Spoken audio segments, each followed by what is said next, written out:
because nationwide injunctions ordered against the first Trump administration, Trump 1.0, account for more than half of the injunctions issued in this country since 1963.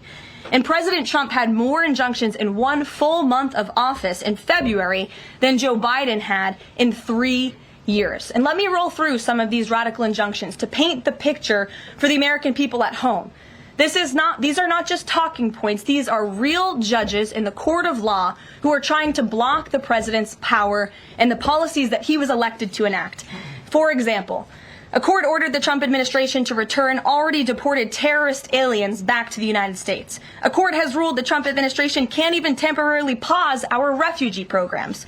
Courts prohibited the Trump administration from eliminating federal funding for child transgender surgery and mutilation, a practice that the American people overwhelmingly reject.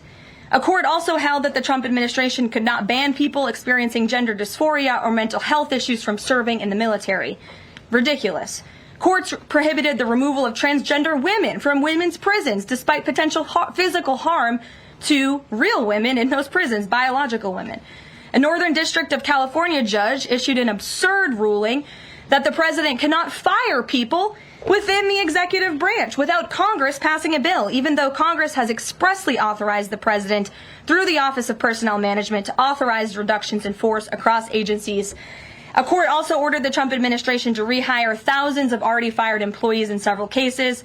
A federal judge blocked the Trump administration from defunding the Department of Education, another signature campaign promise that this president has the power to implement. Courts ordered the Trump administration could not eliminate funding for illegal DEI programs, hence the word illegal. These are illegal programs to begin with, and now the courts are trying to say this president can't roll them back. And a district court judge prohibited the president from issuing any categorical funding freezes.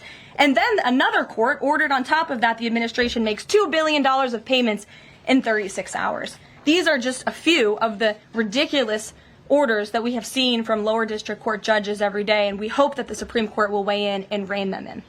But White House advisor Stephen Miller says it's judicial tyranny. Some people are calling it a judicial coup. You're saying you're responding to each and every one of these actions, efforts by these judges to delay or thwart the implementation of the agenda. But is there going to be anything more than that, or is it just going to let this operation continue, even though it could delay everything for years until the presidency is over? The administration is operating under the directive given to from the president that we need to comply with the court's orders. He's made that very clear, but we're going to fight them in court, and we're going to win on the merits of these cases because we know we are acting within the president's legal and executive authorities. And thanks for being here. Gabe. Thank you, Karoline. Question on tariffs, but first actually some foreign policy news, some breaking news. Some local Israeli media is reporting that